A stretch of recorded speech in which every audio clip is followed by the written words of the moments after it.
Bueno, muy bien. Héctor, bienvenido. Somos todos oídos y esperamos que nos enciendas una llama más para poder aclarar algunas ideas, entender un poco más nuestra realidad y posteriormente poder debatir un poquito sobre el tema que nos estás convocando. Gracias. Muchas gracias, Javier. Gracias a todos los que están ahora presentes y a la asociación por haberme convidado para tratar de aportar dentro de mis limitaciones para entender e interpretar los acontecimientos bélicos que están aconteciendo ahora en Ucrania. En primer lugar, quiero manifestar que yo soy contra la guerra, por eso la estudio, y que condeno todo acto de agresión. Lo que voy a hacer ahora es analizar. A veces el análisis puede parecer un poco crudo, un poco cruel, pero es el rigor de la objetividad que me obliga a hacerlo. Bueno, el 24 de febrero comenzaron las acciones militares entre Rusia y, para hacerlo brevemente, entre Rusia y Ucrania. Es decir, ese es un teatro de operaciones, el suelo ucraniano. En realidad el conflicto, me voy a referir después, es un conflicto un poco más amplio.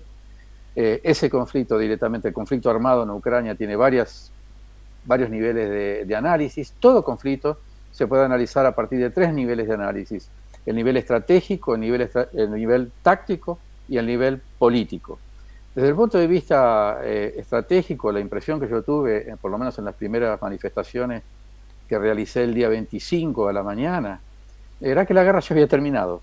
Es decir, en una operación fulminante, Rusia, de manera muy cirúrgica, alcanzó 118 centros militares, es decir, centros de guerra, es decir, varias artillerías aéreas, dejó sin defensa aérea a Ucrania y bombardeó 11 pistas de aterrizaje.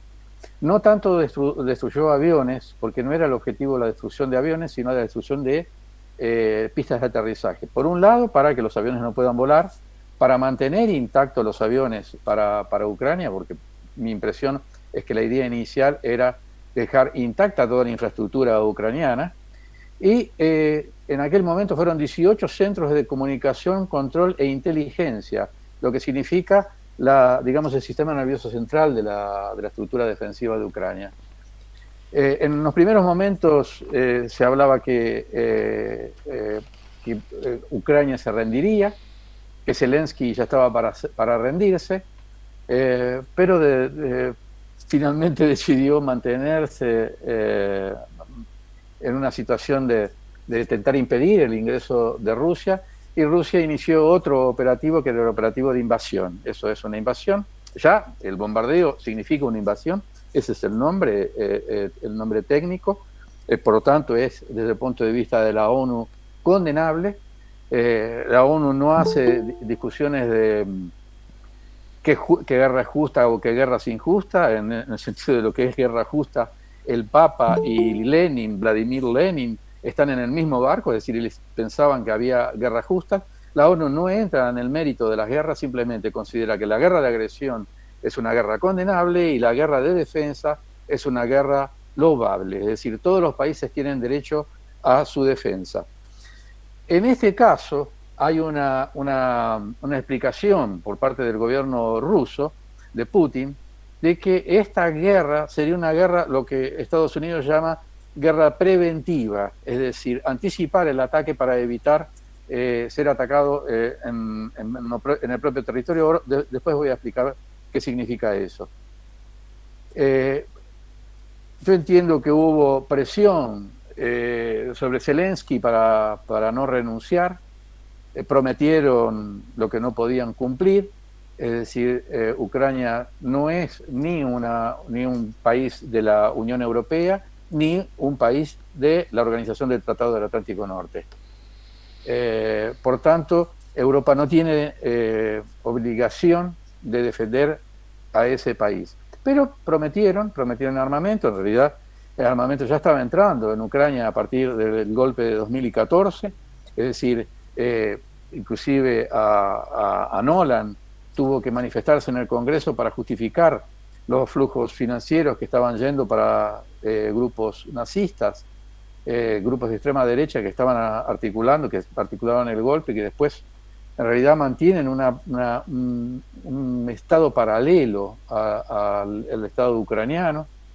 Bueno, eso ustedes ya lo conocen porque está bastante... Continúa el avance, un avance en realidad procurando, insisto, hacer los menor daño posible. Ese daño de 137 personas es muy... esto no justifica, porque ninguna muerte justifica una guerra, ninguna muerte justifica una guerra. Pero, es decir, desde el punto de vista operacional, 137 muertes en una operación de esa magnitud, es decir, dejar sin defensa aérea ni cobertura aérea a un país, es poquísimo. Si ustedes recuerdan la invasión de Irak, que se puede analizar concomitantemente, ya que también fue una guerra de agresión, solo que no tuvo condena.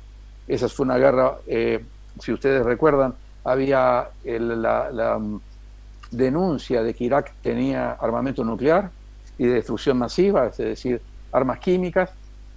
El día en que el observador de la OTAN, de la Organización de las Naciones Unidas, de la ONU, iba a hacer el relatorio diciendo que no había armamento nuclear, Bush, que estaba con un 22% de aprobación para las elecciones en Estados Unidos, decide atacar Irak, con lo cual descompensa a la Organización de las Naciones Unidas, porque en aquel momento la ONU debería denunciar, como hicieron ahora con relación a Rusia, con toda justicia.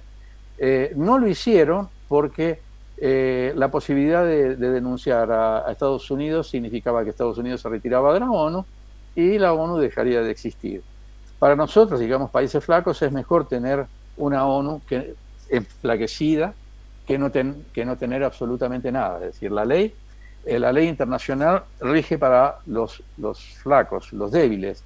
Los fuertes no precisan de leyes internacionalmente, como está históricamente más que demostrado. Eso es una máxima de Raymond Aron en 1964, ya en su texto Paz y Guerra entre las Naciones, ya describía esa situación de lo que significaba el derecho internacional. Derecho internacional que no es vinculante, es decir, es un régimen de los derechos que es voluntario, es decir, hay países que entran y países que no entran en ese régimen y por lo tanto no se atienen a los designios, digamos, de la Corte de la Haya. Estados Unidos, Rusia, por ejemplo, que son dos grandes potencias, no hacen parte de esa estructura jurídica. Por tanto, es una estructura jurídica muy débil, pero que por lo menos no alcanza para punir, pero sí para condenar. Y a veces nos tenemos que satisfacer apenas con la condena, aunque no se cumplan las penas, como ya acontecieron varios momentos. Ese es el plano, digamos, desde el punto de vista militar. Es decir, Rusia entra tentando dividir la parte de Donbass, es decir, reconoce la autonomía, la independencia de las dos provincias rebeldes que ya habían se rebelado después del golpe del 14 en Ucrania. Es decir, Rusia las reconoce y entra con el derecho de defender a los civiles rusos que viven en Donbass y Luhansk. Esa es la justificativa, por lo menos. Y por otro lado está llegando, digamos, tomando el mar del Norte, el Mar Negro, quiero decir, cerrando prácticamente, y circulando Ucrania y envelopando, es decir, envolviendo militarmente toda la parte del Donbass, del este de Ucrania, en una operación muy lenta y muy riesgosa. Pero hay otra guerra en otro ambiente, que es el ambiente comunicacional, y otro ambiente que es el ambiente diplomático. Todas las guerras ocurren en eso. El ambiente comunicacional, como se dice vulgarmente, la primera víctima de una guerra es la verdad.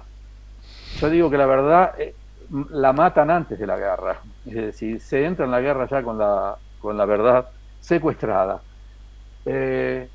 Y los medios de comunicación, en este momento es muy difícil saber lo que está aconteciendo en terreno, es decir, uno busca la mayor cantidad de fuentes posibles, tanto de los Estados Unidos, cuanto de Europa, cuanto de China y de Rusia, pero son totalmente, los dados son, hasta 2 o 3 meses después del conflicto es muy difícil tener dados más o menos fehacientes, y nunca son del todo fehacientes, porque es muy difícil después de un atentado saber si la bomba que cayó la tiraron los rusos o la tiraron los ucranianos. Eso es muy difícil de discernir. Esa es una guerra que en este momento la está ganando lo que se dio en llamar el Occidente. Y una guerra diplomática que comenzó perdida, es decir, la diplomacia europea, en realidad estamos en un momento en el mundo, esto es una opinión personal, no fuera del análisis. Es lamento que en este momento del mundo, tanto los primeros ministros, los presidentes, cuanto los diplomatas son pésimos. Es decir, saudades, extrañamos, nostalgia de aquella época donde había grandes políticos, grandes diplomatas, de cualquiera de las líneas posibles, pero que donde se discutía fuertemente. En este momento, por ejemplo, el Occidente mostró la retirada de los diplomatas durante el discurso del primer ministro ruso, el ministro de Relaciones Exteriores ruso, como una victoria diplomática.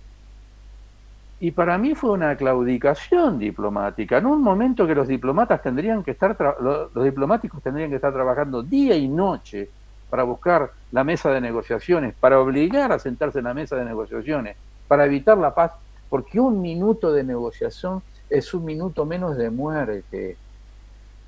La peor negociación es mejor que la mejor de las victorias militares. Y eso la diplomacia se perdió. Y se perdió porque hay una influencia de un actor extrarregional, y me refiero a Estados Unidos, que es extrarregional con relación a Europa, que domina la política externa europea desde la Guerra Fría. Es decir, la OTAN es una alianza militar, con poco contacto político con los países que representan, pero con armamento y doctrina militar de los Estados Unidos, que en un determinado momento fue importante, que fue durante toda la Guerra Fría. Es decir, la OTAN fue la contrapartida del Pacto de Varsovia, que era una alianza militar del este europeo, es decir, del mundo comunista, en compensación ambos. La tenencia del arma nuclear creó la doctrina de la mutua destrucción asegurada, que garantizó la detente, lo que se llamó Guerra Fría, es decir, la imposibilidad de que las grandes potencias pudiesen entrar en conflicto, lo que podría llevar a 16 veces la destrucción del mundo, no apenas de las zonas cerealeras, sino de todo el mundo, de la forma de vida llamada inteligente. Digo de llamada inteligente porque estas guerras dan la impresión de que la especie humana no es tan inteligente cuanto podría serlo. Entonces, en ese ambiente, tanto el diplomático, siento ese ambiente totalmente perdido por este momento, cuanto el ambiente comunicacional, no perdido, pero un ambiente que ya fue ganado por el Occidente. Es decir, nuestros medios de comunicación, aquí en Brasil, todos los medios de comunicación están en una dirección, y cuesta mucho saber qué es lo que está pasando.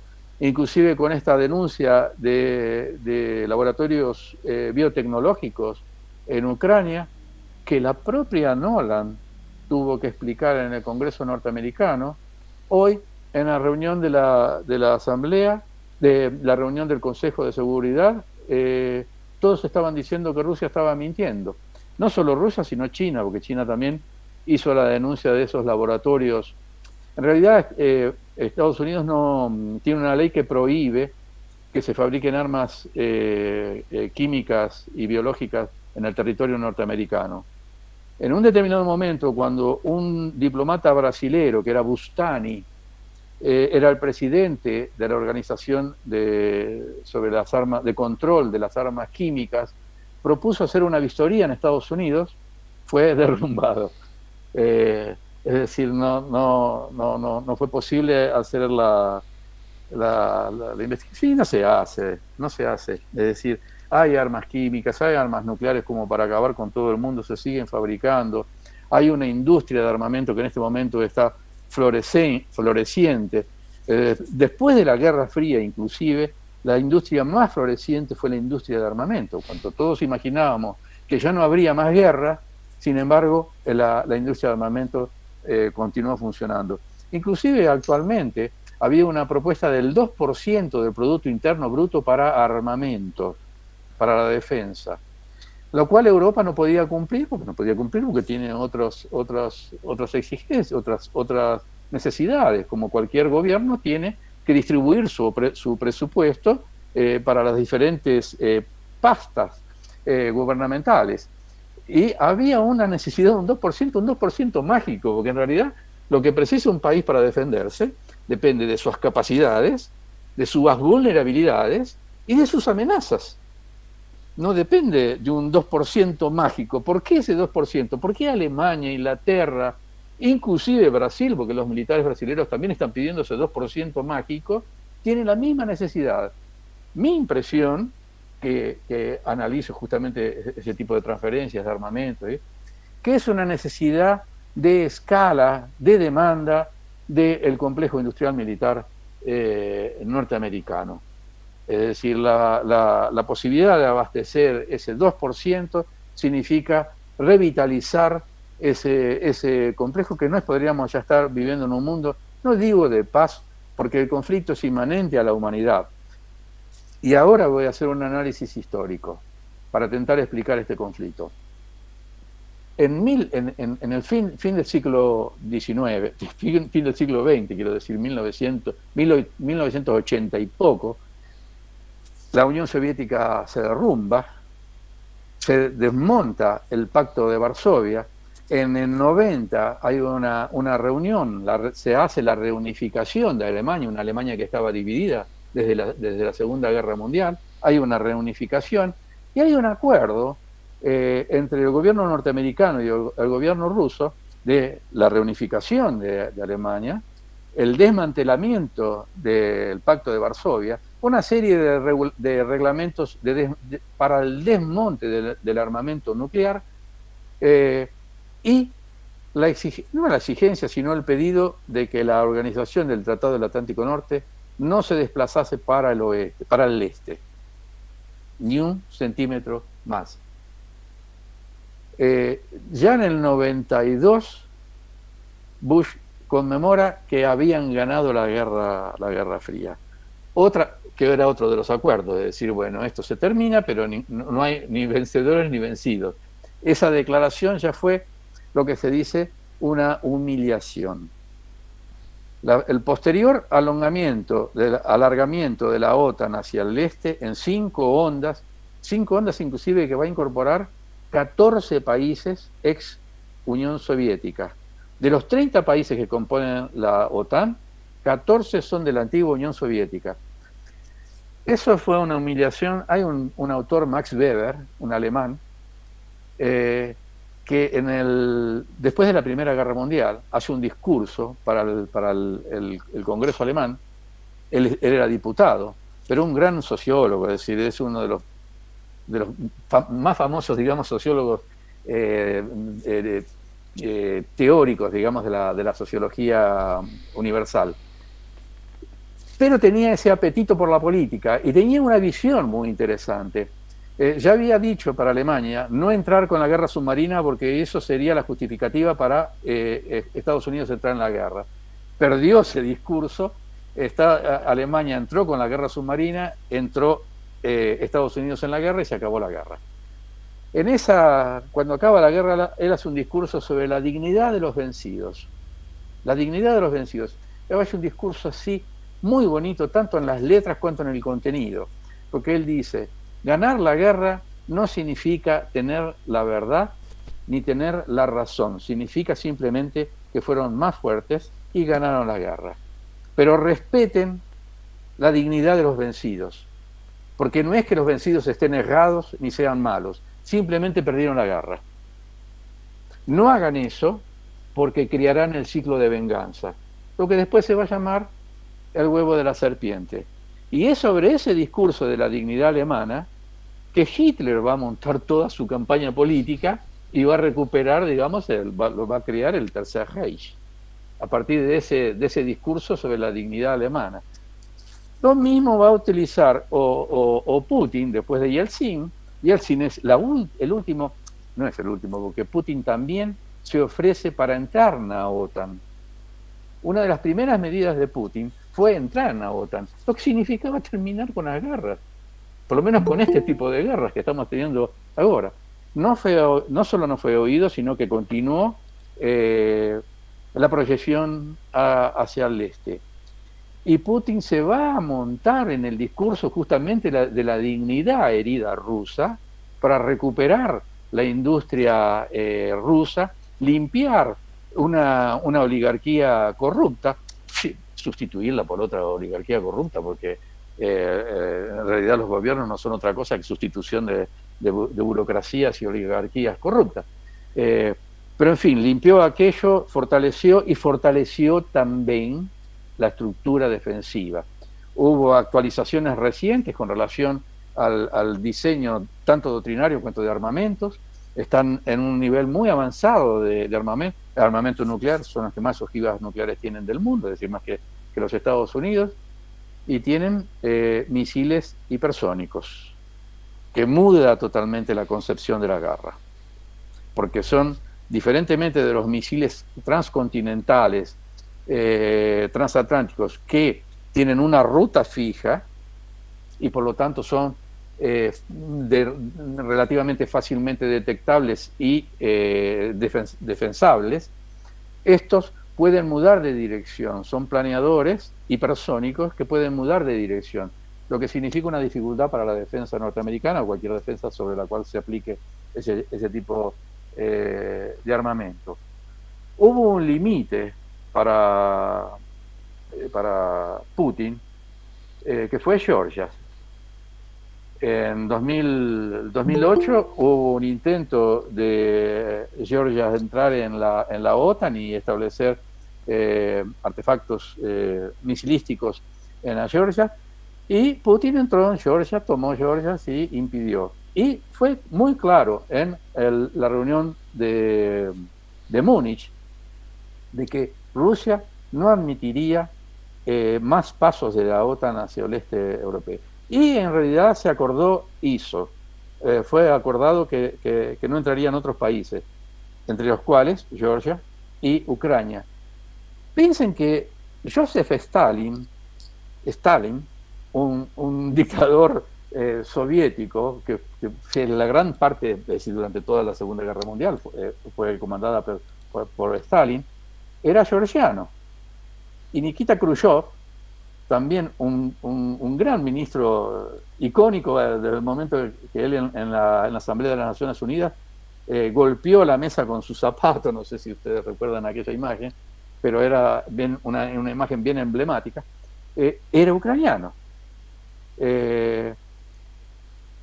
Ucrania tenía después de 2014 asignado un tratado de Minsk en la Bielorrusia, por la cual se comprometía a no entrar en la OTAN, por lo tanto no se dispone a alojar en su territorio misiles, y dar un tratamiento. Ahí se imaginaban provincias autónomas, una especie de una federación, una confederación con las provincias de Donbass, para llegar a una paz con Donbass. Ese acuerdo fue entre Ucrania, Rusia, Francia y Alemania, es decir, que había garantías, mas esos acuerdos no se cumplieron en absoluto. Continuó habiendo tropas ucranianas contra Donbass, es decir, hubo 14.000 muertos desde el 14 hasta la fecha en Donbass. ¿Y cuál es el significado de eso? Por último, Zelensky pide para ingresar en la OTAN, pide para ingresar en la Unión Europea y renuncia al Acuerdo de Budapest, que que no tendría más armamentos nucleares. Es decir, que se habilitaba para tener armamento nuclear en su propio territorio. Hoy la guerra es menos geopolítica que temporal. La estrategia se mide en tiempo. El tiempo que yo tengo de localizar un misil enemigo y de practicar una defensa. Un misil común, normal, actual, colocado en Ucrania, demora 7 minutos en llegar a Moscú. En esos 7 minutos Moscú tiene que localizarlo, identificarlo, analizarlo, comprender que es un misil y disponibilizar una respuesta. Esa respuesta ya va a ser en territorio ruso. Esa respuesta ya sería en territorio ruso. Si fuesen misiles hipersónicos, son 4, de 3 a 4 minutos para llegar a Moscú, lo que significa la imposibilidad de la defensa. La imposibilidad de la defensa. Hay un principio que justamente fue recolocado en ese documento que colocó Xi Jinping y Putin ahora durante las Olimpiadas, un documento muy importante para ser leído, muy importante para ser analizado. Ellos hablan del principio de la indivisibilidad de la seguridad. Ese es un principio, un antiguo principio de Europa, que significa que la seguridad de cada país es relativa a la seguridad de todos. Que es un poco la paz de Westfalia, es decir, de equilibrio de poderes en alguna medida. ¿Qué significa eso? Que yo debo armarme bastante como para disuadir a mis vecinos, o por lo menos retirar de ellos la idea de venir a invadir o venir a imponer su voluntad en mi propio territorio o sobre mi comunidad si no tengo territorio. Pero no tanto como para ser provocativa de mi vecino. Eso en Argentina se trabajó mucho con lo que se llamó defensa suficientemente disuasiva y no provocativa. Eso fue una doctrina argentina y bastante sudamericana en realidad. Es decir, una defensiva suficientemente disuasoria, es decir, tener lo suficiente como para que el otro no tenga una idea aventurera para entrar en mi territorio, pero no tanto como para que el otro comience a se preocupar con su seguridad y comience a armarse. Porque si no, no termina nunca. Es decir, es lo que se define como corrida armamentística. Hay otras características que definen corrida armamentística, es decir, no es una simple compra de armamento. En una época, la primera década de este siglo, digo, algunos países hicieron compras importantes, Chile y Venezuela y Colombia. Chile y Venezuela fueron más importantes. Mas no había una referencia, una mutua referencia de significado estratégico. Es decir, la compra de uno no implicaba en una referencia estratégica a otro. Eran compras de reposición y, por otro lado, era un momento del boom de las commodities. Ustedes lo saben mejor que yo de eso. Entonces eso subió la capacidad de los estados de disponibilizar de dinero, y ahí surgen las demandas, y la demanda de las Fuerzas Armadas es por equipamiento. Y hay un equipamiento, pero sin ningún significado de corrida armamentística. Eso no hubo corrida armamentística aquí en el país. Pero el principio de la indivisibilidad de la seguridad significa eso. Yo tengo que cuidar de mi seguridad, pero si yo me compro un fusil para protegerme de mi vecino va a decir, ¿qué está Héctor con ese fusil ahí? Ahí él primero va a buscar blindar las ventanas, pero después va a empezar a comprar un fusil. Ahí me va a preocupar de nuevo, y así sucesivamente es el significado de ese principio. Eso es lo que argumenta Putin. Es decir, no tengo condiciones de defenderme si Ucrania entra en la OTAN. Puede ser una justificativa, lo que ustedes quieran. Pero aquí hay otra dimensión, y es donde la última que quiero analizar, me parece que mi tiempo ya está acabando, si no acabó, que es lo que yo llamo las camadas tectónicas más profundas de la seguridad internacional. En realidad yo defino tres camadas tectónicas de la seguridad internacional, y la camada más profunda, la camada tectónica más profunda es aquella en la que se enfrentan las estaturas estratégicas de las grandes potencias. Es decir, en este momento, concretamente, Rusia, China y los Estados Unidos. Los Estados Unidos y su instrumento de la OTAN. Yo ya no considero Europa como un actor, sino la OTAN como un instrumento de un actor que es los Estados Unidos. En este momento, lo que yo estoy diciendo lo dijeron los estrategistas norteamericanos repetidas veces. No es ninguna novedad. O Kissinger en el 2014, es decir, justamente en el golpe de Ucrania, denunció eso, es decir, no van encima de Rusia, respeten la dignidad de Rusia, porque eso significa la posibilidad de una una guerra final, de una hecatombe nuclear. Es decir, vamos a ir parando con este juego de empuje.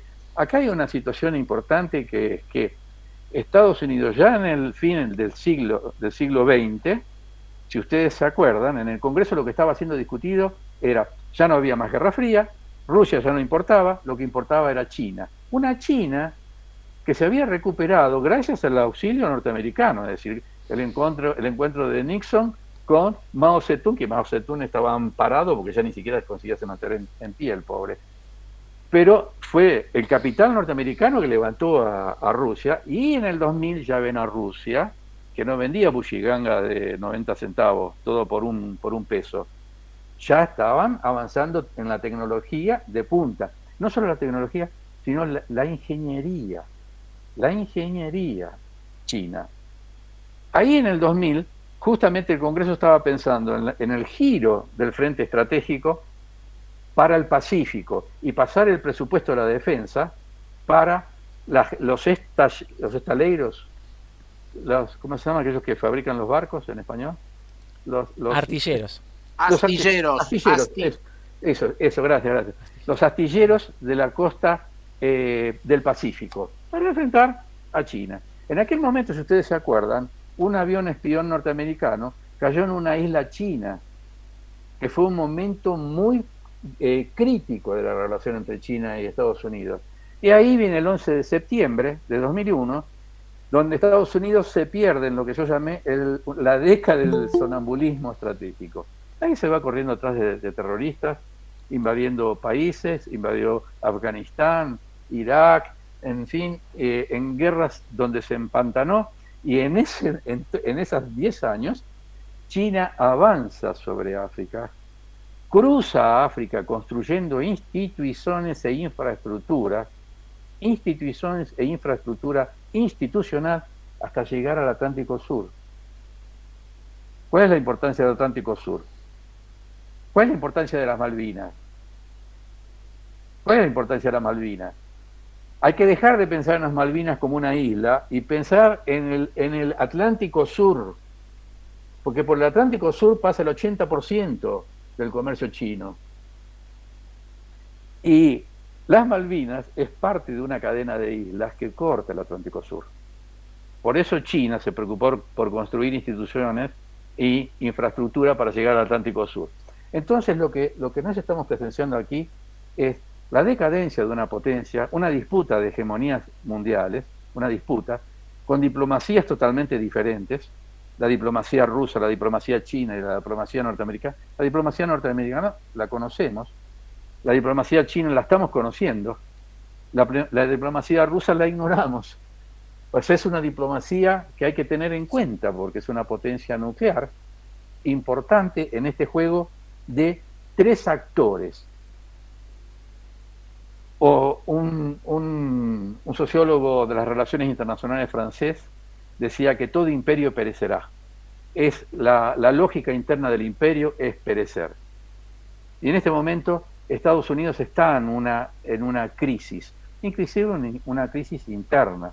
Esta guerra está intentando resolver entre republicanos y demócratas, inclusive una fractura dentro del Partido Demócrata que esta guerra tal vez venga a resolver. Había una fractura también entre Estados Unidos y la OTAN, que esta guerra tal vez vino a resolver.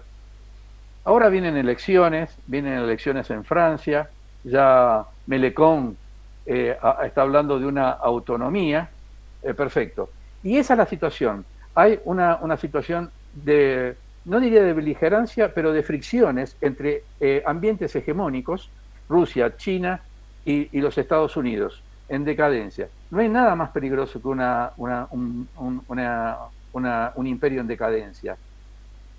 No hay nada más peligroso que eso. En este momento, ¿cuál es la salida para América del Sur? Que es la cuestión. Como decía, esa situación es una situación de riesgos, una situación de crisis internacional, una situación de disputa de hegemonías internacionales. ¿Cuál es el lugar de América del Sur? Aprovechar esa crisis como una ventana de oportunidades. ¿A qué me refiero?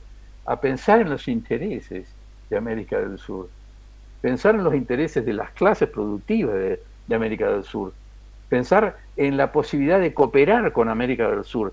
Esta dificultad que estamos teniendo con los fertilizantes, tiene que ser un llamado de la atención para no depender de fertilizantes, no solo de fertilizantes, no depender de nada del exterior. Aprovechar esta coyuntura internacional para buscar cooperativamente América del Sur, cooperativamente, porque es una región que tiene prácticamente todo, tiene 2 océanos, inclusive se baña en el Caribe, tiene montañas, tiene nieve, tiene selva, tiene desiertos, tiene salitre, otra cuestión importante para la energía del futuro, el salitre.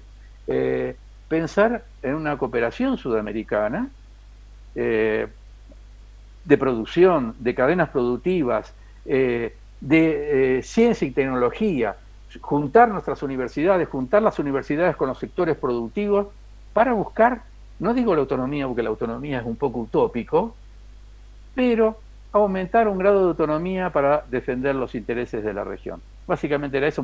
Muchas gracias, Javier, y discúlpame que me pasé un poquito. No.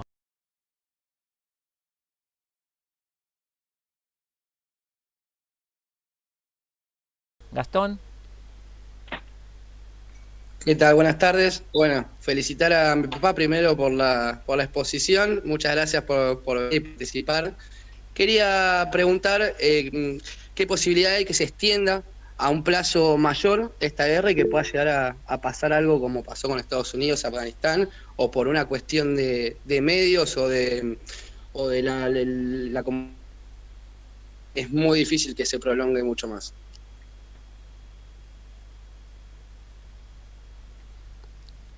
Ahí no te escucho. Estás muteado. Sí, digo, ¿voy respondiendo? Sí, ahora sí, dale.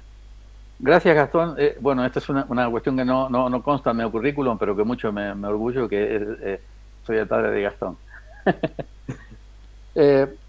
Mira, Gastón, a mí me parece que no puede ir muy avance. El tiempo en este momento corre a favor de Rusia. ¿Por qué? Aparentemente no, pero en realidad sí. Es decir, Rusia quiere Ucrania intacta.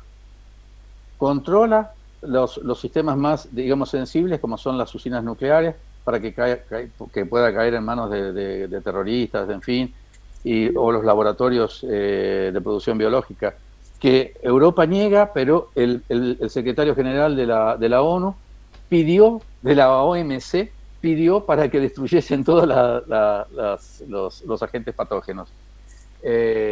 Por seguridad de todo el mundo. Entonces yo no creo que dure mucho eso, inclusive porque las sanciones económicas son un arma de dos filos, Gastón. Si bien afectan a Rusia primero se preparó muy bien, tiene una cantidad de reservas como para aguantar, está pagando las deudas en rubros. Inclusive las empresas que quieren salir le deposita el valor, pero el valor en rubros, lo que es legal, pero que es una fractura, digamos, del bloqueo financiero. Esto va también a fortalecer otros sistemas bancarios que no SWIFT. El sistema bancario que está proponiendo China. un sistema de reconocimientos y lo que puede llegar a perder también es la importancia del dólar como lastro del comercio internacional. Es decir, Argentina fue el primero que entró en la ruta y seda, la ruta de la seda. La ruta de la seda, sí.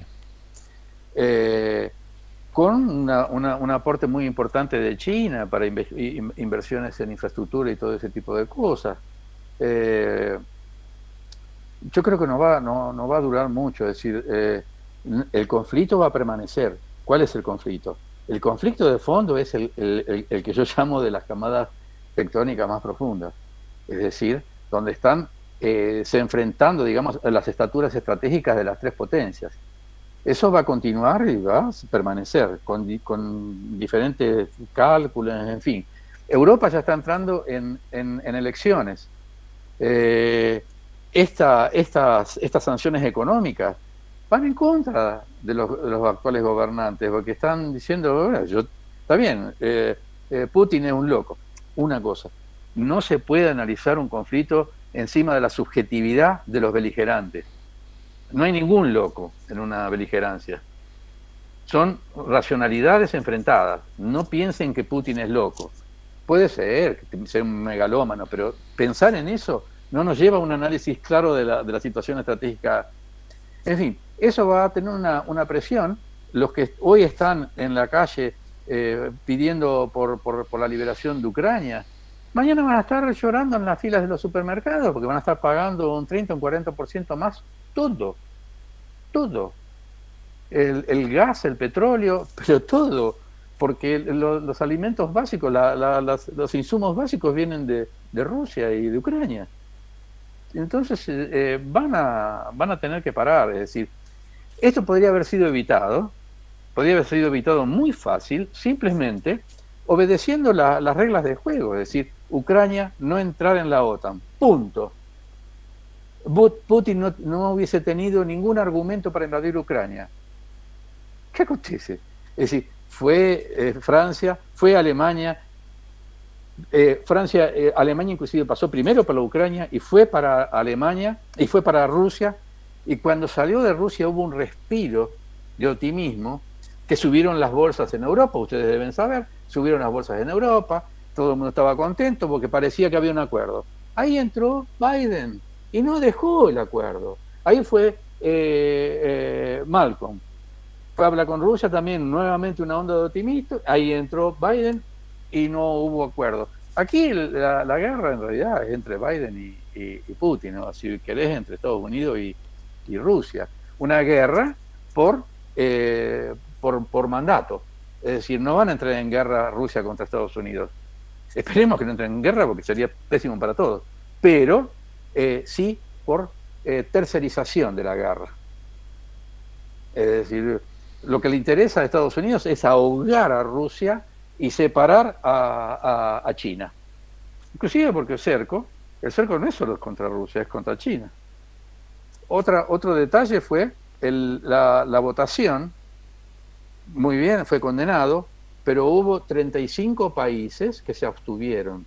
5 países que votaron contra y 35 países que se abstuvieron. Entre esos 35% hay un 40% del PIB mundial. Y varios países con autonomía nuclear. Toda la cosa es complicada, yo espero que se resuelva rápidamente, por el bien de todos. Por el bien de Ucrania, por el bien de Rusia, por el bien de todos nosotros, porque esto... Ahí está, vuelve Mariano Vinograd. Si tenemos voz, Mariano.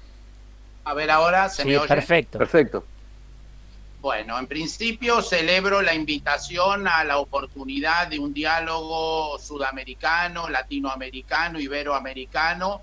Suscribo esa idea. También me interesó esa advertencia de que se va a consolidar China, que está un poco fuera de este conflicto. Se habló de la parte financiera, pero seguramente es posible que el ganador de esta guerra sea China. Ahora bien, nosotros no somos presidentes de países, ni primeros ministros, ni embajadores en la ONU, sino que somos ciudadanos. Entonces nos podemos permitir alguna libertad ética que es probable que los embajadores en la ONU no se permitan. Yo deploro la idea de que esta guerra hubiera sido muy fácil de evitar si le daban la razón a Putin en todas las cosas que él quiere, porque en fin, es más o menos como pensar que la guerra mundial contra Hitler se iba a resolver cuando le dieron Checoslovaquia o Polonia. La idea de que hay un solo imperialismo, que es el norteamericano, es una idea muy discutible, porque el imperialismo zarista, soviético, ruso, para nosotros no tiene ninguna importancia, pero para los rumanos, los checoslovacos, los húngaros, los búlgaros, los letonios, los lituanos, es mucho más terrible el imperialismo zarista, soviético, stalinista, putiniano, que el de Bush. Para la historia de la humanidad, Bush, para la historia de Irak, Bush es terrible desde ya. Para la historia del Paraguay, Bartolomé Mitre y el almirante Tamandaré son terribles. Pero para la historia de la humanidad, Bush más o menos es un imbécil. Ahora, para la historia de la humanidad, Hitler no es ni un loco ni un imbécil. Es una tragedia que destruyó toda Europa. Entonces, yo creo que como nosotros somos ciudadanos, aceptar que un país muy grande puede invadir otro país de al lado porque se siente irritado, agraviado, insultado en su neurosis, entonces Estados Unidos podría invadir Canadá, Inglaterra podría invadir a Irlanda y Argentina podría invadir a Bolivia. Es una estupidez. Entonces, en fin, yo conozco a través del movimiento 5 al día, tengo gente que son finlandeses, son lituanos, son letones, son búlgaros, son rumanos, todos ellos. No es que le impuso Bush entrar a la OTAN, quisieron entrar a la OTAN ávidos porque le tienen terror a Rusia. Entonces, en Ucrania se mencionó que hubo unos grupos neonazis que intervinieron cuando hubo aquella, no fue una revolución, un golpe de Estado, en fin, llamémoslo como queramos, que depuso un líder que era igual al de Belarus, de lo cual hoy Ucrania es un país mucho más democrático que Belarus. Tiene internet, tiene diarios. En Rusia no hay ninguna opinión. En Estados Unidos hay mucha gente que se expresó en contra de la guerra de Vietnam, en contra de la guerra de Irak, en contra de todo. Es más, Estados Unidos se retiró hace unos días de Afganistán y hace un par de años de Irak. Para mí que un país en el siglo XXI invada al de al lado argumentando que hay gente que habla su idioma, que se siente agraviada y que su presidente se siente neurótico porque teme que los parlamentos de los países decidan alianzas, es algo terrible, inaceptable. Me gustaría tu punto de vista. Concuerdo, yo comencé por ahí, es decir, condenando la guerra y condenando la invasión. En este momento no hay dos imperialismos, hay un imperialismo. Y tal vez un imperialismo creciente que es el chino. Pero por ahora hay un imperialismo, ¿no? El ruso no, por en cuanto no es. Y no es porque está reducido a su mínima expresión, que no es nada pequeña. Y condeno la posibilidad de que un país invada a otro. Eso es condenable, inclusive desde el punto de vista jurídico de las Naciones Unidas. Eso es condenable. Eso es condenable, punto. Lo que llama la atención es la hipocresía de dos medidas. Durante ese momento en que hubo la invasión a Irak, Estados Unidos bombardeó realizó bombardeos en África. Arabia Saudita bombardeó Yemen. Israel bombardeó Damasco. Y eso no apareció. Es decir, y me parece excelente la sensibilidad de las personas con las migraciones, de los ucranianos. Eso, además del impacto que va a tener eso en Europa, que una persona tenga que salir de su país así por una guerra, eso es deplorable, es lamentable. Pero los cuerpos negros también son lamentables. Los cuerpos negros también son lamentables. Pero hay un único lamento, apenas para una parte. Es decir, segundo la ONU, la crisis humanitaria en Yemen significa muerte de niños de abajo de 5 años. La cifra yo no creo porque me pareció exagerada, pero no importa. Hay niños yemenitas muriendo de hambre. Mueren 11 personas de hambre por hora, por minuto. Son 5.700.000 muertos por año. 5.700.000 muertos de hambre, una muerte indigna, donde no hay ni fuerza para resistir, ni para luchar, morir de hambre. Entonces, cuando uno ve un ucraniano saliendo con su coche, teniendo que dejar el coche en una fila para poder salir del país, con su hijo en brazo, con ropa y todo eso, emociona más, sensibiliza más que un cuerpo negro con pies descalzos andando por aquellas calles africanas de tierra, saliendo de la mutilación, del estupro, de la muerte. Es así, la CNN no muestra eso, no muestra porque repugna. Entonces, entre los seres humanos hay humanos más humanos que otros, hay humanos más humanos que otros. Es decir, hay cuerpos que sensibilizan y cuerpos que no sensibilizan.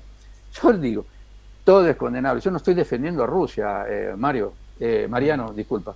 No estoy defendiendo a Rusia, muy por el contrario. Yo estoy haciendo un análisis objetivo de lo que está aconteciendo en Rusia. Si en aquel momento hubiesen concedido lo que Rusia ya venía pidiendo desde hace mucho, él pidió muchas más cosas para negociar en última instancia la autonomía ucraniana, es decir, mantener la neutralidad, es decir, transformar Ucrania en una Finlandia. Eso era relativamente fácil de hacer. Bueno, se puede pensar, sí, pero ahí iba a avanzar sobre Ucrania. Bueno, lo que se consiguió es que él avanzase sobre Ucrania. El resultado fue ese. Héctor, tengo la palabra de Mariano y también Leonardo Amadeo que te quiere preguntar algo. Yo te hago una pregunta chiquitita entre medio. En la charla hablaste de el poder de la diplomacia, por un lado, y el poder del periodismo como otra fuente de información. El rol que están teniendo ahora las redes sociales o las personas que van con un celular cantando lo que está pasando en la guerra, ¿es distorsivo o puede abrir otra ventana para entender qué está pasando en estos momentos en cada punto de los lugares de conflicto? Uy, colocaste un temón, porque en realidad, si te acordás, hace 30 años pensábamos que la internet y todo eso era la posibilidad de una democracia prácticamente directa, una democracia a la griega, es decir, podríamos plebiscitar todos los asuntos nacionales por la internet. Sin embargo, la internet se transformó también en un aparato de lo que Paul Virilio llama modulación de la percepción. Es decir, a través es decir, por ejemplo, yo estoy hablando aquí con ustedes y bueno, ahora te estoy viendo a ti, no veo a todos los demás, pero la máquina sí está viendo a todos. Está viendo lo que yo digo, es decir, el contenido semántico de mi mensaje, que eso es trivial, pero también está viendo todos mis gestos y los gestos de todos ustedes. Esos son dados que van a pasar para una nube de megadados que pertenecen a una empresa, no pertenecen a un Estado, y que la va a vender o para otra empresa, o para otro Estado, o para un grupo terrorista, porque a partir de esos dados es que se consiguen, digamos, aquellos algoritmos que definen no apenas mi personalidad, mis vicios, mi comportamiento, sino que pueden modular mi percepción, es decir, hacerme ver cosas y hasta predecir mi comportamiento, llevarme a hacer compras que yo no necesito, o, por ejemplo, a votar por salir de Europa sin que lo quería, sin haberlo querido. Sí. Bueno, eso ya hay documentarios bastante importantes sobre todas esas cosas. Muchos de los ingleses que votaron por salir de Europa, a la semana estaban arrepentidos porque no sabían por qué lo habían hecho. Correcto. Lo mismo, los demócratas acusaron a los republicanos de utilizar infraestructura rusa justamente para modular la percepción de los votantes en la victoria de Trump. En fin, ese es un tema muy importante. Tengo un grupo que está trabajando justamente encima de ese tema. Le quería dar la palabra a Leonardo Amadeo, que también había escrito en el chat. Quisiera que Héctor explique con la misma lógica la ocupación de Crimea. ¿Es solamente eso lo que querías, Leonardo? Si no, Héctor.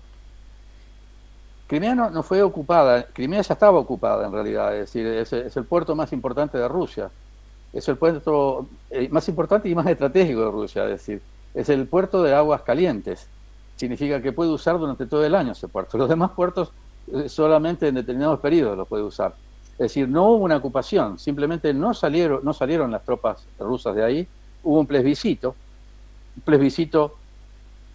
que es comparable al plebiscito de los Kelper para ustedes, por las Malvinas, que decretó que las Malvinas eran inglesas.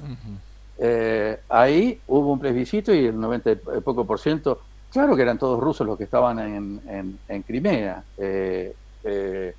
pero fue eso en realidad, no hubo una ocupación, no salieron simplemente.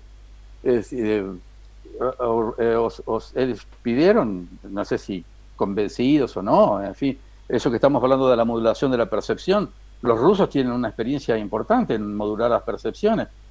Insisto, parece que tuvo una importancia muy grande en las elecciones norteamericanas, Rusia. Correcto. Entonces, en fin.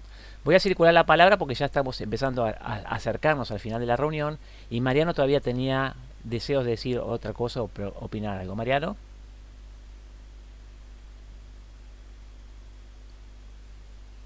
Te escuchamos, Mariano Vinograd. Sigue muteado. Ahí está, a ver ahí. Ahí estamos, dale. A ver, Héctor dijo que la idea de que había un solo imperialismo era objetiva. Yo digo que es subjetiva. Él dice eso porque nosotros vivimos en América Latina y no padecemos el imperialismo zarista ruso-soviético como lo padecen los lituanos, los letones, los georgianos, los armenios, etcétera. Puede ser, en fin, un plebiscito. No sabemos muy bien si en Bielorrusia se hace una elección y todo el mundo dice sí, queremos estar sometidos a Rusia, pero puede ser que en Ucrania no. Entonces, en fin, si los ucranianos y el pueblo letón le preguntan si quieren ser de la OTAN o si quieren estar aliados con Putin, el 99% van a decir que quieren estar en la OTAN. De hecho, ya lo están. Ahora, a los ucranianos les tenemos vedada esa posibilidad. ¿Por qué? Porque se pusieron de acuerdo Gorbachev con Bush, vaya a saber con quién, o con Kissinger hace 25 años atrás, cuando se unificó Alemania. Bueno, puede ser que hoy los ucranianos quieran otra cosa. Entonces, eso no es objetivo, es subjetivo. Hay muchos pueblos del mundo que ven a los rusos como un imperio. Eso es sí, eso es así, no es un problema. Puede ser que la subjetividad de ellos y que la tuya es distinta, pero no es objetivo, es subjetivo. Bueno, muy bien. Tenemos las dos campanas para escuchar en este momento. Así que, perfecto. Nuestro invitado no lo veo en la sala, se perdió. Mientras tanto está Luis. Luis, te escuchamos, Rapaport. Mientras nuestro invitado parece que lo tenemos perdido. No, simplemente que creo que de alguna forma estas dos posiciones expresan un conflicto de ideas que me parece interesante y yo la verdad que no lo veo resuelto entre la lógica geopolítica y digamos la tensión de los consensos, digamos. O sea,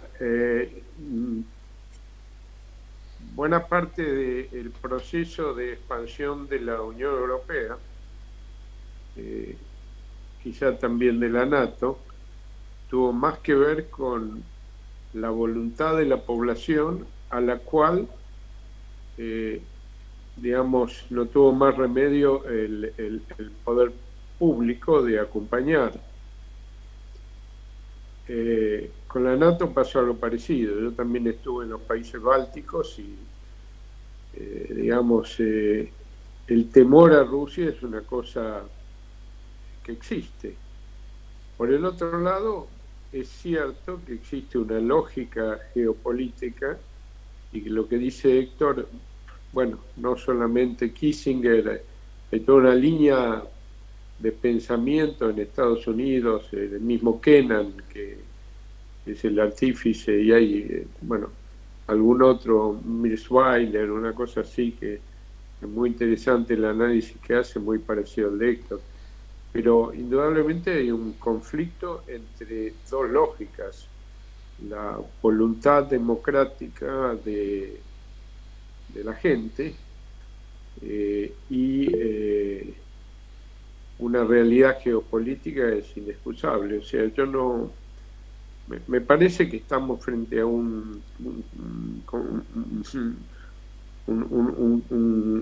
ideas en pugna de lo que dice Mariano, lo que dice Héctor, que es parte de la realidad que estamos viviendo, nada más que eso. Gracias, Luis. Lo tengo a Mariano Lanari y a Gabriela Tomasini. Mario Lanari.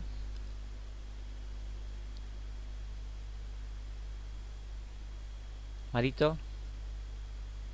Se fue la sala. Gaby Tomasini. ¿Qué tal? Por favor, Gaby. Estás muteada, Gaby. ¿Cómo estás, Javier? Ahí ¿Cómo está. están todos? Me parece sumamente interesante el comentario de Luis Rapoport, y coincido con él. Y lo vinculo a los movimientos ciudadanos globales que de hecho están ocurriendo. En primer lugar, que tengamos en cuenta que en general los cambios de paradigma se dan en la resolución de tensiones. Las tensiones, lejos de ser negativas, son sanas e interesantes. Es a través de ellas que se resuelven las cosas y que las cosas cambian. Y volviendo de nuevo al comentario de Luis, acordémonos que 2 meses antes de la caída del muro de Berlín, Gorbachev se reunió con Kohl para administrar un muro que pensaban que iba a durar otros 50 años. Entonces a mí me parece muy interesante lo que está pasando, y coincido, si bien coincido con todo el análisis de Héctor, me parece que la tensión contrapuesta que plantea Mariano y que Luis termina de sintetizar, bueno, está muy presente. Está muy presente y no se le está haciendo tan simple, digamos, a la parte de la tensión geopolítica. O sea, los ciudadanos están haciendo escuchar su voz. Y de nuevo, creo que estamos en un momento histórico donde hay una ciudadanía global diferente y que específicamente, y termino con esto, tenemos que prestar mucha atención en la Argentina, porque en la Argentina está muy presente. Lo que hoy está pasando desde las bases en todas las provincias argentinas, lo que hoy está pasando inclusive, escuchen el discurso de la política partidaria ayer con atención en el Congreso, ¿sí? Hay un peso de la ciudadanía que hay que tener en cuenta. Gracias, Gaby. Héctor, te tengo aquí. No sé si quieres hacer un comentario o le doy la palabra a... No, es que 2 veces que intenté desligar Sí. el... Sí, te fuiste. Me caí, toqué otro botón aquí. Pero no, yo no digo que no hubo un imperio ruso represor, con muchas muertes, con invasión de países. Yo no estoy negando eso, estoy diciendo que en este momento Rusia no es un imperio, no constituye un imperio. No sé cuál es el concepto de imperio, pero en este momento Rusia no es un imperio. Insisto, creo que China sí está haciendo una proyección cultural, tecnológica y comunicacional que puede llegar a constituir un imperio en oposición al imperio norteamericano. Pero sin duda no estoy defendiendo que Rusia, ni siquiera que Rusia sea bueno. Hay un sentimiento de miedo con relación a Rusia que no hubo, por ejemplo, con relación a Alemania después de la Segunda Guerra Mundial. Rusia se retirando en realidad de Europa, mas no hubo una... Bueno, hay que recordar que fue declarado tanto China cuanto Rusia problemas para la OTAN, dificultades que tiene que enfrentar la OTAN. Eso significa, la OTAN, que es una alianza militar, significa un desafío, significa enemistad. Enemistad no es aquel que odio o aquel que temo, sino aquel que combato. Entonces la situación es bastante preocupante. Inclusive porque en este momento hay una serie de relaciones de intereses comerciales y económicos y financieros en Europa que no está tan fácil de pensar como era en la Guerra Fría, bueno, están de un lado, están del otro. Aquí hay una interdependencia recíproca que es muy difícil ahora separar. Si los intereses que tiene Europa con relación a Rusia, con relación a China, desde el punto de vista de las telecomunicaciones, de las tecnologías o de las energías y todo eso, es muy difícil de sustituir. O es posible sustituir, pero a un alto precio para Europa. Si Europa consigue soportar. Marito Lanari, ¿estás todavía por ahí si querés preguntar? Y después le damos la palabra otra vez a Gabito Mazzini. Perdón, se me disparó. Dale, Marito. Pido disculpas, no, paso. Pasas, perfecto. Perdón. Gaby, te escuchamos. Estás muteadita. Ahí estás. A ver. No te escuchamos todavía. Gaby, no te escuchamos. Perdón, sí, chicos, dale. me olvido del tema del muteo.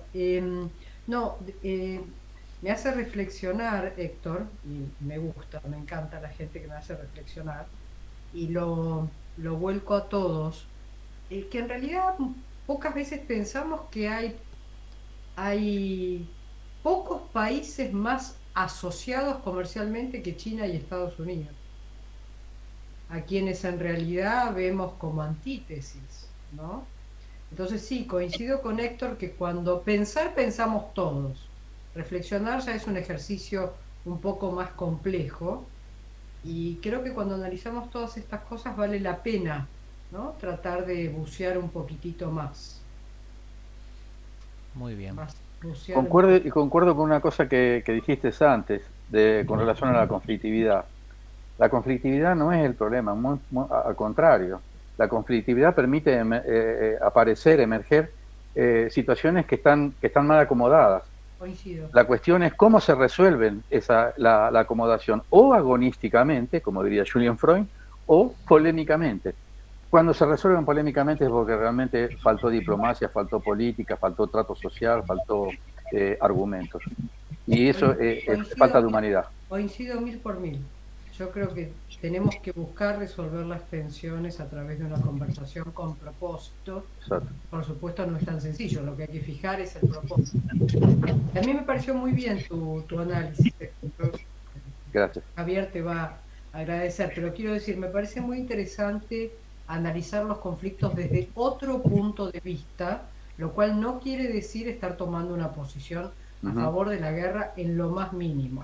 Pero sí yo coincido contigo que muchas veces las sogas se estiran demasiado y uno tiene también que saber a quién tiene enfrente, ¿no? Cuando vos tenés a un tipo muy racional y una persona emocional y equilibrada, bueno, a lo mejor estirar un poquitito más la negociación, pero hay momentos en que hay que saber cuando uno levanta el pie del acelerador. Yo no justifico como vos para nada la guerra, ni la invasión, la muerte de nadie, me parece una cosa espeluznante, pero creo que hay sogas que se estiraron mucho, y que sí, que Kissinger en el 2014 fijó una posición que podría haber sido interesante, ¿sí? En una Ucrania parecida a una Finlandia, así que yo personalmente te agradezco mucho, ¿sí? La posibilidad de hacernos reflexionar, Héctor.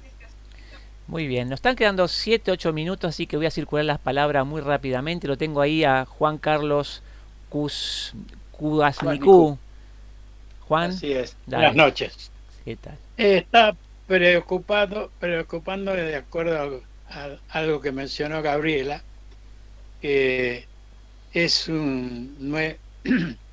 una base china disfrazada de instituto, no sé, astrofísico o algo por el estilo en Neuquén, y la base china y rusa en Antártida, que todavía no se definió porque tiene que reunirse el Consejo Antártico o algo por el estilo. Y me preocupa pensar cómo alguna vez alguna vez como pensé que en la medida que crezca China, vamos a tener al sur del paralelo 42 China y de ahí al norte Argentina. ¿Nunca pensaste en eso? Y porque estamos hablando mucho en este momento de la guerra allá, pero tampoco hablamos mucho de las posibilidades acá, sin contar las posibilidades de los ingleses en mejorar la situación de Malvinas, ¿no? No sé si te dejo una inquietud. Muy bien. Claro que pensé. Inclusive dije, no se trata de tomar posición, al contrario, la posición que yo defiendo, y esta sí es una posición política, si quieres, es el no alineamiento pragmático. El no alineamiento pragmático. No se trata de cambiar Estados Unidos por China o por Rusia, se trata de cambiar lo que sea por una posición propia, pragmática. Es decir, ¿cómo podemos aprovechar esta situación de la mejor manera posible? No para una autonomía absoluta, más para alguna autonomía, para ganar una posibilidad de tener un peso en el mundo. Brasil, ustedes saben lo que produce de café Brasil. En una oportunidad yo estaba en la mayor cooperativa de café y justamente el presidente era el presidente de la Comisión de Relaciones Exteriores de la Cámara. Y me dice, ¿ves esta agujita aquí? Esto marca el precio del café. Digo, pero ustedes van negociando. No, nosotros entregamos el café. Quien pone el precio es no sé si Suiza o Holanda, ahora no me acuerdo quién. Y él lo único que quería es ver si llegaba a un acuerdo con Colombia para tener algún peso en el producto que es brasilero. De eso se trata. Se trata de aprovechar la coyuntura. No nos tenemos por qué comprometer. ¿Por qué pelear por la banderita norteamericana, la banderita china, la banderita rusa? No son nuestras banderas esas. Esta es una situación crítica que puede ser una ventana de oportunidades. Yo pinto eso, es decir, nosotros estamos estudiando la posibilidad desde países periféricos cómo aprovechar esta crisis internacional para conseguir una posición de un no alineamiento pragmático. Es esa, la palabra es no alineamiento pragmático.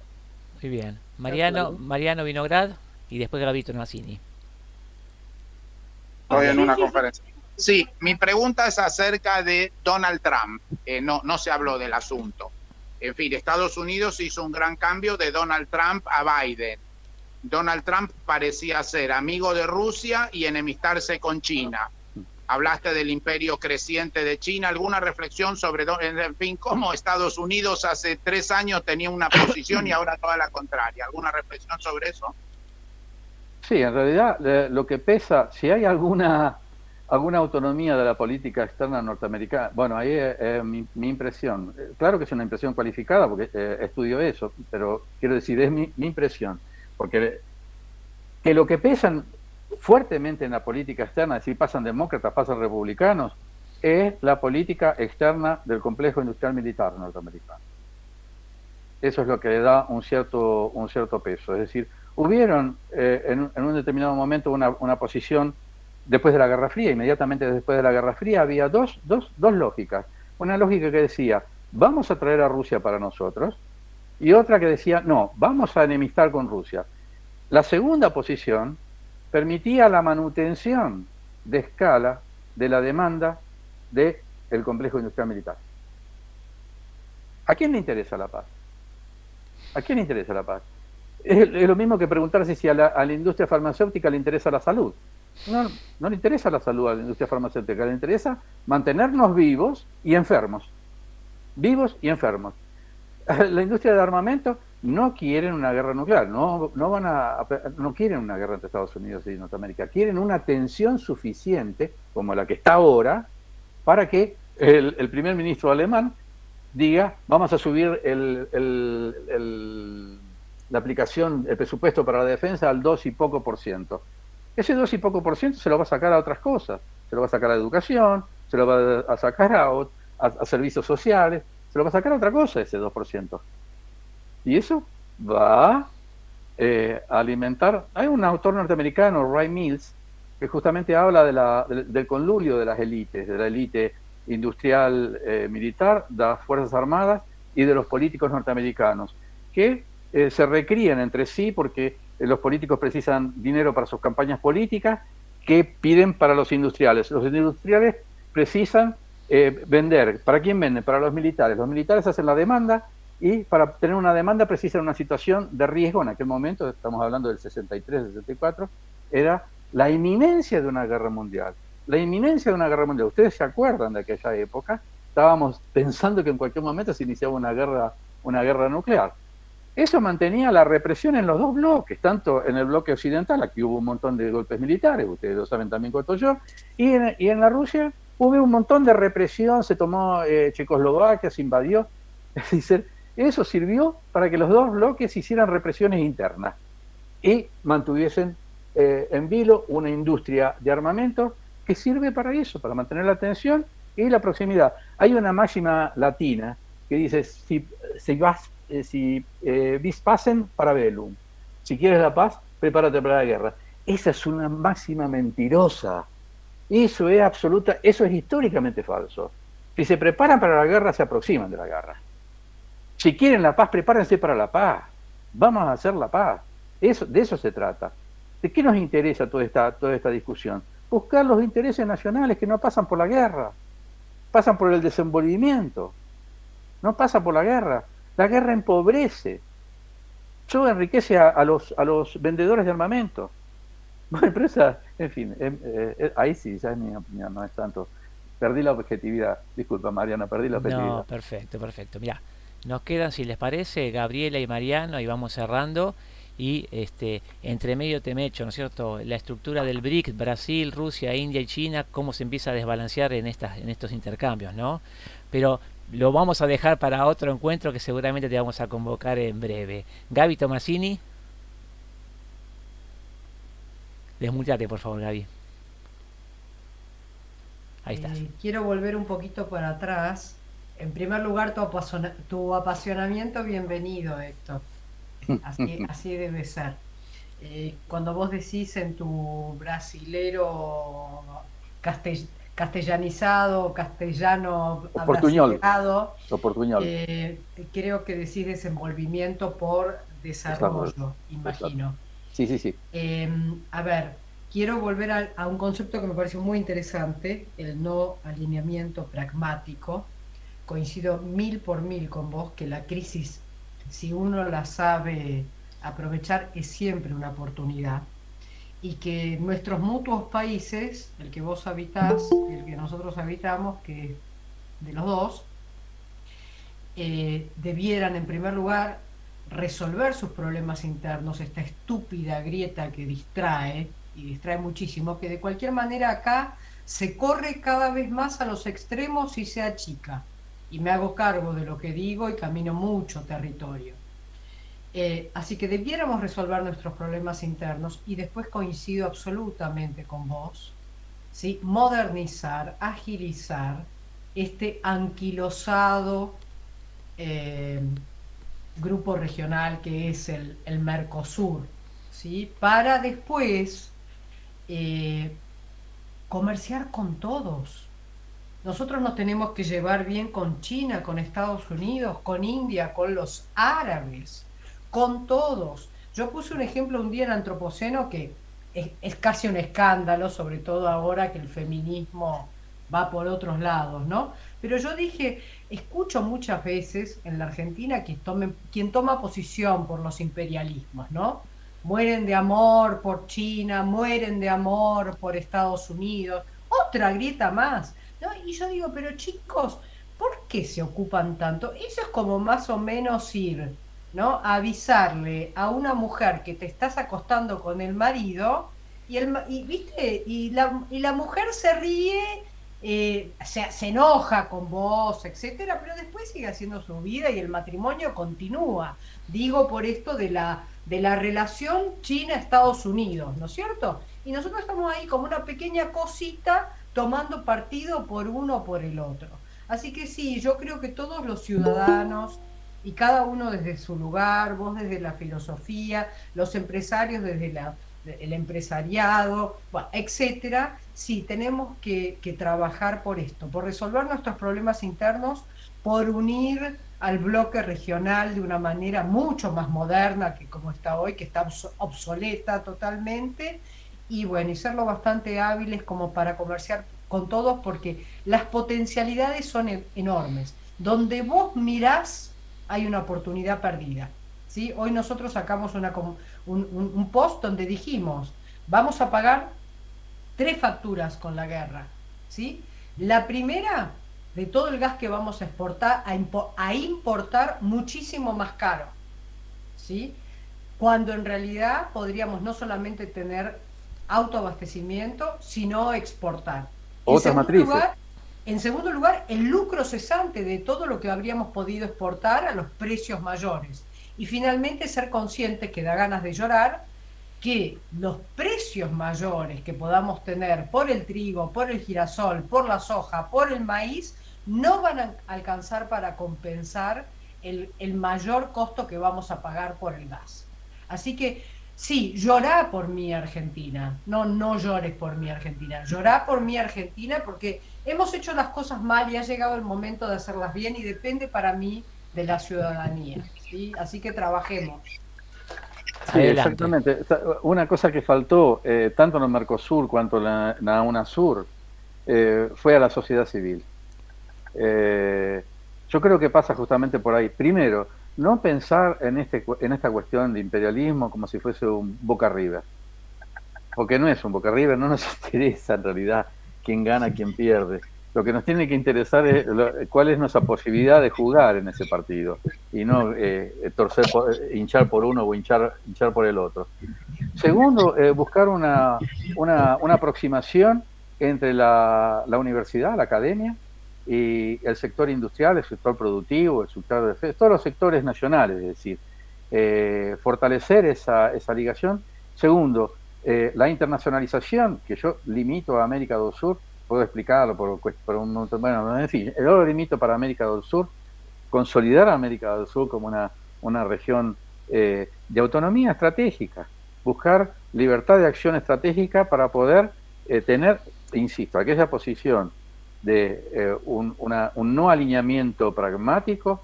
No es para flacos, no es para débiles. No, la neutralidad sueca la mantuvieron porque todos los ciudadanos suecos estaban dispuestos a morir, no para impedir que los rusos o los americanos pasen por su territorio, sino para detener lo suficiente tiempo como para que cualquier estrategia fracasase. Sabían que iban a pasar, pero ya no sería más sorpresa. Y eso fue la manutención, es decir, Bélgica, si ustedes se acuerdan, también declaró la neutralidad como si la neutralidad fuese una cuestión formal. Y lo primero que hizo Hitler fue pasar por encima de Bélgica. Se preocupó poco por la neutralidad. Entonces precisamos fortalecer las universidades, el sector industrial, el sector productivo, reunirlos para pensar juntos en los intereses nacionales y proyectar esos intereses en esa búsqueda de esa no alineamiento pragmático.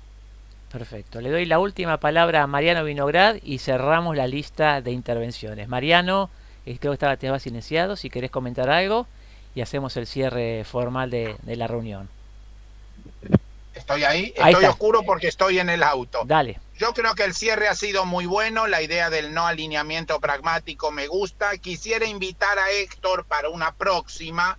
Él nos explicó el triunfo del pacto militar industrial de Estados Unidos que denunció Eisenhower, y cómo a esta gente lo que le conviene es que siempre haya un conflicto en algún lugar del mundo.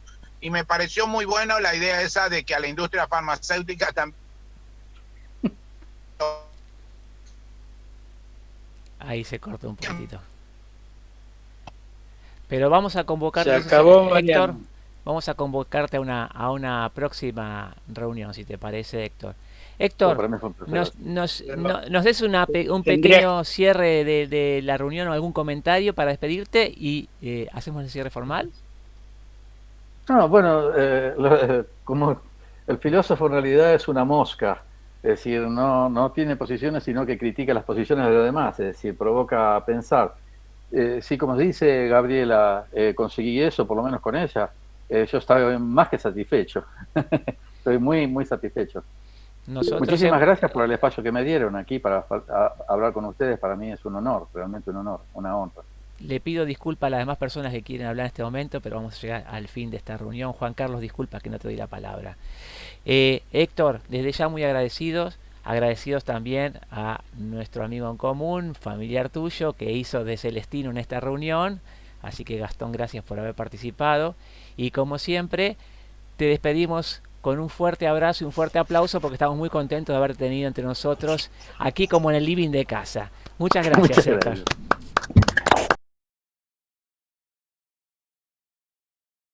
Los jueves son Antropoceno, por más que hoy hicimos un viernes excepcional y que dentro de la sala tenemos a nuestro próximo expositor, que es Luis Rapoport, que va a estar la semana que viene hablando sobre ¿puede la Argentina salir del subdesarrollo autosostenido? Dentro de 2 semanas volvemos con el tema Ucrania y Tata Cantelmi, Marcelo Cantelmi, que es el jefe de política internacional de Diario Clarín, nos va a hablar sobre la guerra de Vladimir Putin. No es contra Ucrania, sino es contra todo el mundo. Así que continuamos un poco con esto. Así que Héctor, también estás invitado a sumarte a esta reunión. A fin de mes, recordando el centenario de la presidencia de a Marcelo T. Alvear, nuestro amigo Adolfo Storni, en su rol de historiador, va a hablar sobre el gran presidente republicano y liberal. Y ya abriendo la agenda de abril, el primer jueves de abril, contamos con Lino Barañao, doctor en química, que ustedes lo conocen muy bien. ¿Por qué los seres humanos amamos las grietas?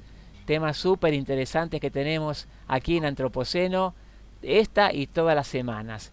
Los esperamos como siempre. Gracias, Héctor, y gracias a todos ustedes por esta hermosa reunión de esta noche. Un abrazo para todos.